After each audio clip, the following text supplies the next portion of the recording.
Zone Europe, avec le soutien financier du Fonds citoyen franco-allemand. Bonsoir et bienvenue dans Zone Europe sur Radio Sensation et sur TV78. Nous sommes à Aschaffenburg pour un numéro spécial enregistré en Bavière, en Allemagne, et réalisé avec le soutien du Fonds citoyen franco-allemand. On parlera notamment Europe, droits LGBT, environnement, éducation et musique. Mais pour commencer, j'ai rendez-vous avec Jürgen Herzing, c'est le maire d'Aschaffenburg. Zone Europe. Bonjour Jürgen Herzing. Bonjour. Merci de nous accueillir ici à la mairie d'Aschaffenburg. Aschaffenburg, une ville de 70 000 habitants. Lorsque l'on visite la ville, on peut voir ce très beau château juste à côté du Main. Il représente la ville. Est-ce que vous pouvez nous présenter Aschaffenburg ? Aschaffenburg est une ville de 72 000 habitants. Nous avons un fleuve, le Main, le château de Johannesburg et d'autres attractions touristiques. La région est très marquée par l'industrialisation. Les chariots élévateurs de l'entreprise Linde, utilisés dans toute l'Europe et à travers le monde entier, sont fabriqués ici. Nous avons environ 65 000 emplois ici à Aschaffenburg. Depuis 1975, votre ville est jumelée avec Saint-Germain-en-Laye. Comment ce jumelage s'est-il fait ?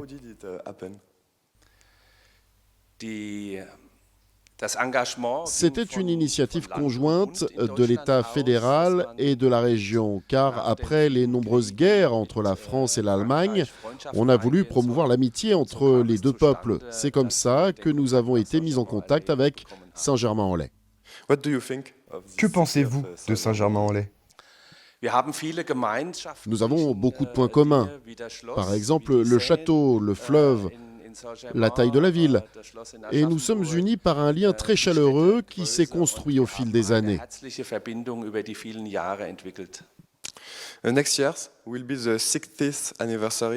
L'année prochaine, ce sera les 60 ans du traité de l'Élysée signé entre le général de Gaulle et le chancelier Konrad Adenauer. Est-ce que 60 ans après, avec le recul, on peut dire que le défi de rapprocher peuples français et allemands a fonctionné ?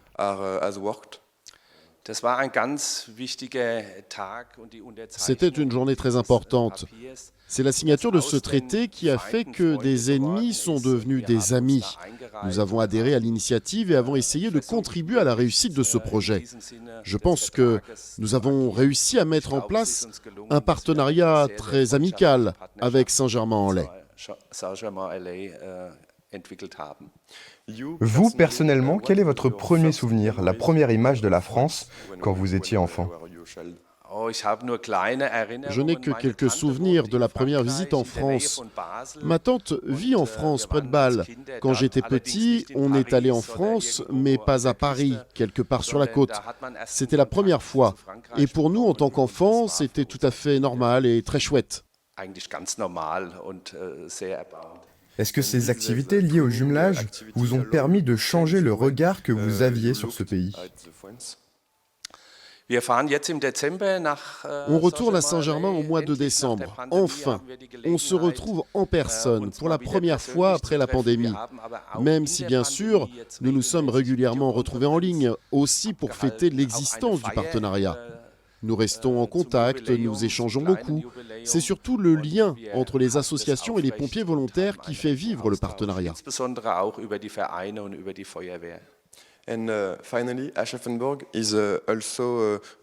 Vous êtes aussi jumelé avec Perth, en Écosse, depuis 1956 et depuis 1996 avec la ville de Miskolc, en Hongrie. Est-ce qu'il y a des différences avec le jumelage avec Saint-Germain-en-Laye ?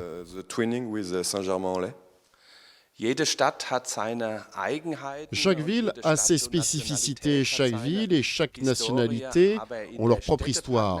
Mais en ce qui concerne le jumelage, c'est un lien d'amitié qui nous unit. Il n'y a pas de différence entre le partenariat avec Saint-Germain, avec Perth en Écosse ou Miskolc en Hongrie.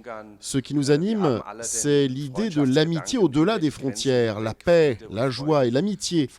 C'est ça qui nous tient à cœur, qui nous motive, et ça fonctionne très bien. Merci beaucoup, Jürgen Herzing. Je rappelle que vous êtes le maire d'Aschaffenburg. Zone Europe, avec le soutien financier du Fonds citoyen franco-allemand. I did not really know who you are. I always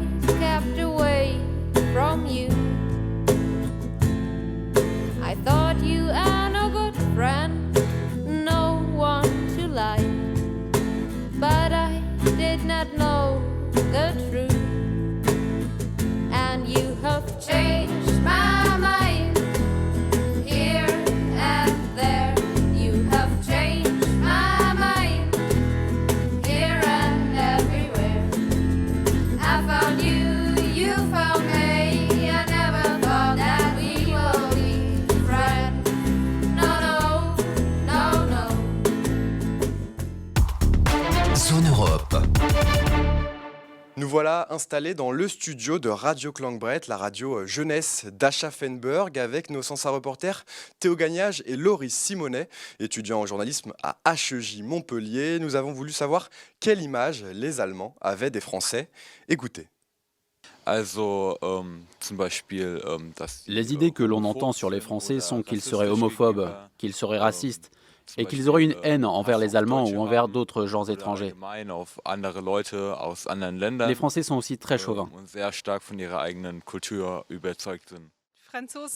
Les Français, comme je les connais, sont ouverts, gentils et ouais, ils savourent la vie, quoi.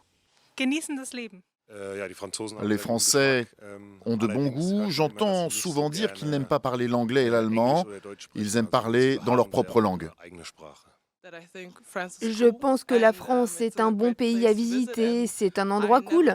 Concernant les clichés, je n'ai jamais rencontré de Français, donc je n'ai pas vraiment d'opinion sur la question. En France, il y a de très beaux paysages et de superbes villes. J'ai été à Biarritz, c'est super bien quand j'y suis allé. Paris est joli, tout comme Nice. Les gens sont gentils et on y mange très bien. Bref, un beau pays. La France est un super pays, et surtout le Sud. Concernant les clichés, les Français ont une culture de la grève qu'on ne retrouve nulle part ailleurs. Et je trouve ça bien dans une démocratie. C'est un partenaire important dans l'Union européenne pour faire face aux grandes puissances étrangères. Les Français sont des personnes qui ne peuvent être qu'appréciées autant que toutes les personnes du monde entier. Je ne fais pas de différence entre les nations. Je ne suis pas chrétienne, mais je ne trouve pas vraiment de différence parce que je pense que nous sommes tous des frères et des sœurs. C'est de cette manière que nous devrions nous comporter. Et voilà mon opinion sur ça. J'aime beaucoup les Français, comme tout le monde. Des avis très variés, peut-être influencés par les films ou bien par l'école via l'apprentissage du français. L'Allemagne, aussi étonnant que cela puisse paraître, est le 5e pays le plus francophone du monde avec, Théo, 12,2 millions de locuteurs. Alors en effet, Corentin, je suis retourné à l'école pour assister à un cours et voir quelques méthodes utilisées pour enseigner notre langue. On écoute d'ailleurs Elke Schmidt, professeur de français au Krankenberg Gymnasium. Alors normalement, on a un programme qui est soutenu par les manuels qu'on utilise dans le cours, mais en plus on essaye de créer des contacts personnels parce que c'est une grande motivation pour les élèves, soit par un échange avec notre lycée jumelé avec nous, Saint-Germain-en-Laye, ou avec des actions différentes, aller au cinéma ou inviter Radio Clangbret ou d'autres invités ou aussi des actions locales, faire la cuisine ensemble. C'est-à-dire la motivation est vraiment importante. Est-ce que globalement la matière français est aimée par les jeunes Allemands ou est-ce qu'ils ont un autre avis dessus ? Alors, c'est difficile à dire pour le gros. Moi, je dirais pour notre école, il y a plusieurs filières à notre école. La filière avec les langues, on aime beaucoup. Il y a toujours un groupe qui est très motivé, qui passe le bac, qui va à l'étranger, même après le bac. Et il y a aussi un groupe qui dit, bon, je n'aime pas trop, mais on a aussi des alternatives, donc on peut choisir le français. Donc, pour nous, les profs, c'est aussi... Oui, toujours un défi de motiver pendant les élections pour que les élèves se décident pour le français parce que la concurrence de l'espagnol et l'anglais, c'est forte, bien sûr. Et finalement, est-ce qu'après tout ce parcours scolaire, il y a beaucoup d'Allemands qui deviennent bilingues français-allemand? Est-ce que c'est une langue un petit peu trop compliquée? Oui, ça reste plus compliqué que l'anglais, mais il y a toujours quelques-uns. Moi aussi, j'ai déjà des élèves qui sont devenus profs ou qui aiment beaucoup la France, qui y vont ou à l'étranger après le bac. Ça arrive souvent, mais bien sûr, c'est plus facile d'apprendre l'anglais ou l'espagnol pour les élèves.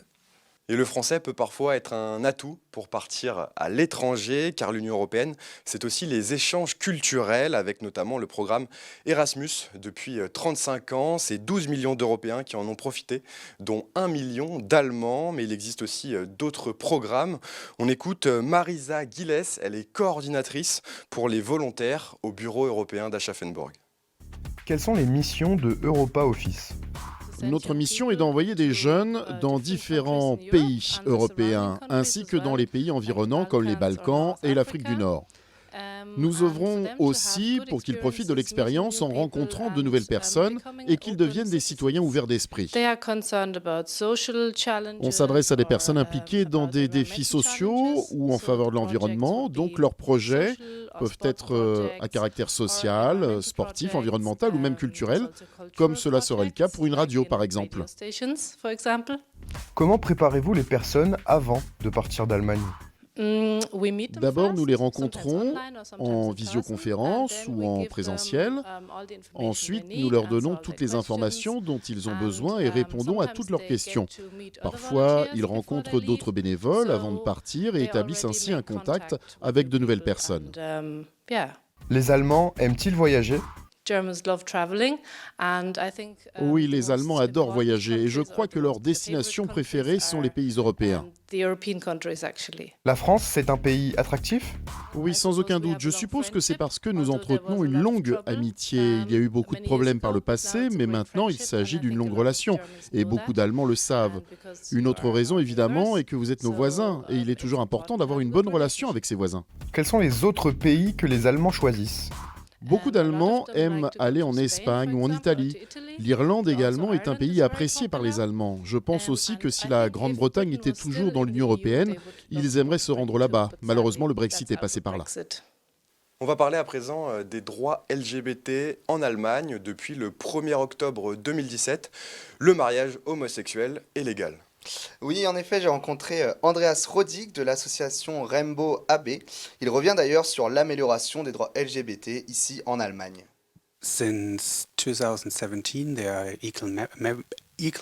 Depuis 2017, le mariage pour tous existe en Allemagne. Concernant les personnes transsexuelles, il existe une loi depuis 1981, mais elle est loin d'être parfaite et nécessite toujours des améliorations. Cela fait d'ailleurs partie des problèmes politiques débattus en ce moment en Allemagne. Nous espérons que cela mènera à des améliorations dans les prochaines années. Pour la partie sexuelle, je pense qu'on a atteint une sorte d'égalité, mais uniquement d'un point de vue légal et non pas dans la société.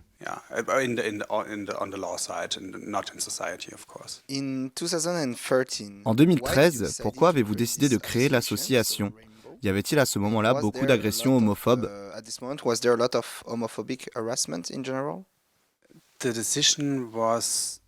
La décision a été prise pour donner suite à la restructuration d'un groupe déjà créé. Nous nous sommes alors fixés de nouveaux objectifs. Nous souhaitons agir davantage au niveau politique. Depuis, nous restons encore une association d'action très locale, contrairement à l'association originale. Notre activité se limite à Aschaffenburg. Mais pour répondre à la question des agressions, non, il n'y avait pas beaucoup d'agressions homophobes à Aschaffenburg. Bien entendu, il y a toujours des imbéciles comme partout, mais cela ne représente pas un véritable problème ici. Aujourd'hui en Allemagne, la situation s'est-elle améliorée ? C'est difficile à dire parce que nous ne voyons que le côté local. Mon sentiment général, cependant, est que oui, la situation s'est améliorée. Les jeunes sont beaucoup plus éduqués aujourd'hui et donc plus tolérants qu'avant. C'est d'ailleurs un des points sur lesquels nous travaillons avec l'association. Que pensez-vous qu'il est nécessaire de faire pour améliorer la situation des LGBTQ ici en Allemagne? Je crois que c'est très important d'éduquer les gens sur les droits des personnes LGBTQ, sur leurs problèmes, mais aussi sur l'histoire de ce mouvement. Que veut dire être une personne queer? C'est essentiel de le savoir pour améliorer tant la tolérance que l'acceptation. En ce qui concerne l'Allemagne, d'un point de vue global, cela passerait par la création d'une loi contre la discrimination, comme c'est déjà le cas dans d'autres pays, comme le Portugal par exemple. Nous avons peut-être besoin, nous aussi, d'une telle législation. Et finalement, comment votre association Rainbow AB aide les personnes LGBTQ ici à Aschaffenburg? Nous organisons des ateliers dans les écoles pour sensibiliser les élèves et pour leur donner une idée de comment c'est d'être une personne queer. Nous organisons également une Gay Pride ici à Aschaffenburg une fois par an. Et puis nous offrons à tous les jeunes et personnes queer un espace de sécurité pour qu'ils soient eux-mêmes et qu'ils n'aient pas à craindre le jugement des autres. L'environnement, c'est l'une des préoccupations majeures des jeunes et les Allemands n'y échappent pas. Loris, vous avez pu rencontrer une jeune Allemande engagée en faveur du climat. Oui, c'est ça. J'ai pu échanger avec Eden de Friday for Future, un mouvement créé par la Suédoise Greta Thunberg. Elle nous explique comment l'antenne d'Aschaffenburg a vu le jour. Je crois que notre groupe a été créé il y a 3 ans. Friday for Future est une organisation plutôt importante ici en Allemagne, avec plusieurs groupes locaux implantés partout dans le pays. Comme Aschaffenburg n'est pas une petite ville, je pense que la population est d'environ 80 000 personnes, il nous a semblé logique de créer notre propre groupe. Quand nous manifestons pendant le temps scolaire, il est plus simple d'organiser nos manifestations ici. Cela nous évite un trajet d'1 heure pour aller à Francfort. Voilà en résumé, cela faisait sens pour nous et nous avons donc juste décidé de créer un groupe. Ici à Aschaffenburg, est-ce que les gens sont respectueux de l'environnement? I think so. I mean, we have a couple of more right-wing people that Je pense que c'est le cas. Nous avons quelques personnes de droite qui sont vraiment énervées contre nous car nous manifestons environ 2 fois par an. Mais je crois qu'à Aschaffenburg, l'environnement est une vraie préoccupation et nous en prenons soin. Beaucoup de personnes se déplacent à vélo et je sais que les autorités locales font aussi tout leur possible pour rendre les transports publics plus abordables. Les samedis, par exemple, tous les transports en commun sont gratuits dans toute la ville. On peut donc dire que nous faisons tout notre possible localement, même s'il est compliqué de mettre en place des actions positives pour l'environnement quand les hommes politiques nationaux ne nous laissent pas le faire. The politicians that are in charge of the whole of Germany kind of don't let us do good things. Yeah. Quels sont les moyens mis en œuvre pour rendre les gens plus respectueux de l'environnement? We're trying to make people more aware of the environment by obviously demonstrating. Nous essayons de sensibiliser le public à l'environnement en manifestant, bien entendu. Je crois que notre dernière manifestation remonte à septembre. Cela fait donc un moment maintenant que nous n'avons rien organisé. Mais nous sommes conscients que nous devons parler aux citoyens de notre ville, aux autorités locales. Nous essayons toujours de communiquer avec toutes ces personnes. Je me souviens qu'avant les élections à Aschaffenburg l'an passé, nous avons organisé un rassemblement vraiment important avant lequel nous avions rencontré tous les hommes politiques qui font actuellement partie du Parlement allemand. Nous avons discuté avec eux pour nous assurer qu'ils savaient que notre ville, celle qu'ils sont supposés représenter, est sensibilisée à la question environnementale, qu'elle fait tout son possible pour cette cause.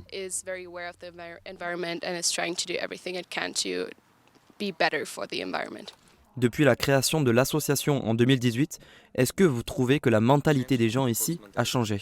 Je le pense profondément. Nous pouvons le constater dans notre ville, mais aussi au niveau global. Il est clair qu'ici, les gens ont changé leur vision du climat, car ils sont plus sensibilisés, ils utilisent moins leur voiture, ils essayent de privilégier les transports en commun. C'est cela qui a changé, à mon avis, au niveau local. Et à un niveau plus général, je pense que l'environnement est devenu un vrai sujet dans le cadre des politiques internationales.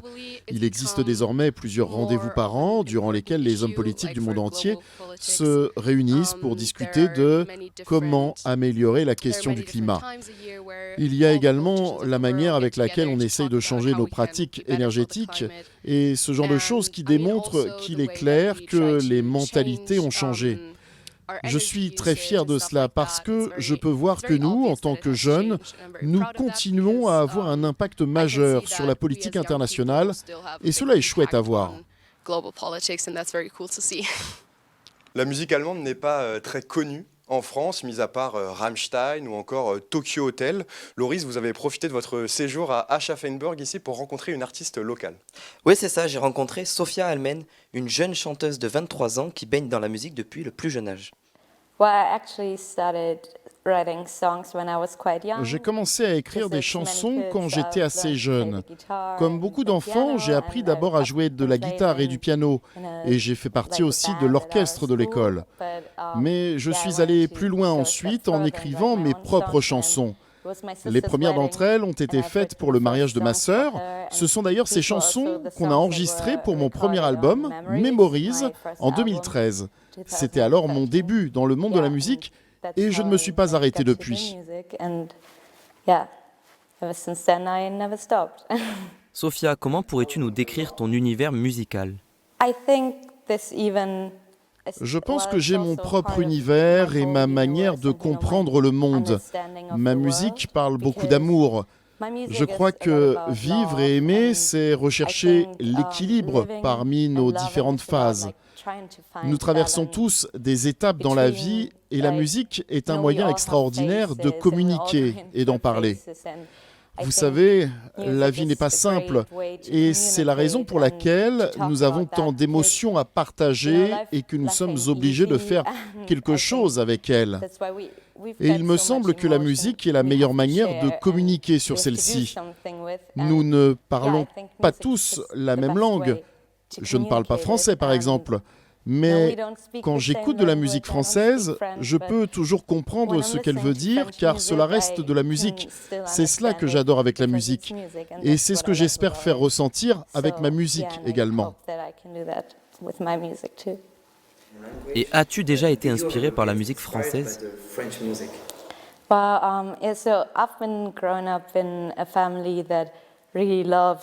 J'ai grandi dans une famille qui aimait vraiment la musique. Elle était partout et à tout moment.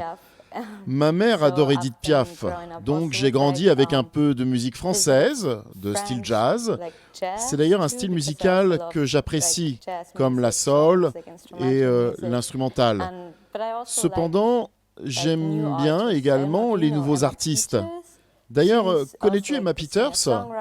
Elle est compositrice comme moi, mais elle a également créé des beats et beaucoup de remixes de ses chansons. Elle est vraiment cool. En plus, j'ai été hôtesse de l'air ces 4 dernières années, donc j'ai des amis dans le monde entier. Par exemple, j'avais une collègue du Ghana qui écoutait beaucoup de musique française.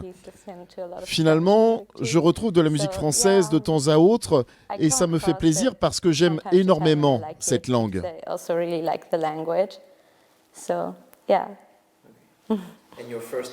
Ton premier album est sorti en 2013, pourquoi tu n'en as pas sorti d'autres depuis? Depuis, je me suis concentré sur la sortie des singles. Vous savez, j'avais 13 ans quand l'album est sorti, donc j'ai continué à aller à l'école, j'ai passé mon baccalauréat et ensuite j'ai voulu connaître le monde d'abord. Je me suis dit que c'était la meilleure façon de savoir ce que je voulais faire dans la vie. C'est pour cela que je suis devenue hôtesse de l'air à Vienne et que j'ai parcouru la planète. À cette époque, je n'avais pas beaucoup de temps pour faire de la musique, mais elle a été toujours là et je me suis rendu compte finalement que c'est ce que je voulais faire. Actuellement, je fais des études en production sonore et musicale et je suis de retour dans l'univers musical.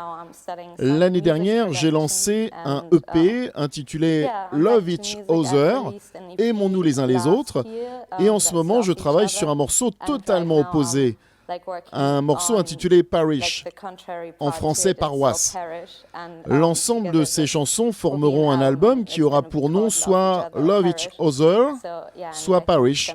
Je crois que l'album sortira... on verra. Il faut savoir que je crée et produis ma musique moi-même. J'écris les chansons. Tout cela constitue un processus créatif. Il est donc difficile pour moi de vous dire quand est-ce que je vais lancer un album, mais je crois qu'il sera sorti au printemps 2023. Les chansons sont presque finalisées et je suis très contente et impatiente d'en dévoiler certaines d'entre elles. Quels sont tes projets futurs dans la musique? I'm not quite sure if I'm Je ne suis pas encore sûre de finir par être productrice musicale, artiste, ou éventuellement combiner les deux, ce qui serait un rêve. Mais en ce moment, je veux me concentrer sur mes études pour pouvoir avoir un parcours technique et avoir la possibilité de produire de belles chansons. Mes études doivent encore durer environ 2 ans et ensuite je me pencherai sur ma musique et faire juste ce que j'aime. Déménager dans des endroits différents peut-être, rencontrer des personnes sympathiques, passer des bons moments et, avec un peu de chance, vivre de ma passion, faire de la musique. Et pour terminer cette émission, nous allons vous faire découvrir Radio Klangbredt, la radio jeunesse de la ville d'Aschaffenburg. Son objectif, donner envie aux jeunes de découvrir l'univers de la radio, un projet né il y a 20 ans. On écoute Martina Fellner, elle est députée du Parlement régional de Bavière. Radio Klangbredt est né il y a de nombreuses années avec la Fédération municipale des jeunes d'Aschaffenburg.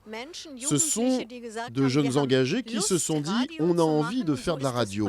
C'est comme ça que le projet Radio Klangbredt a vu le jour. C'était une coopération entre la ville d'Aschaffenburg et le Centre fédéral bavarois pour les nouveaux médias, ensemble avec la fédération. Mais comme je le disais, l'initiative partait des jeunes qui avaient très envie de faire de la radio.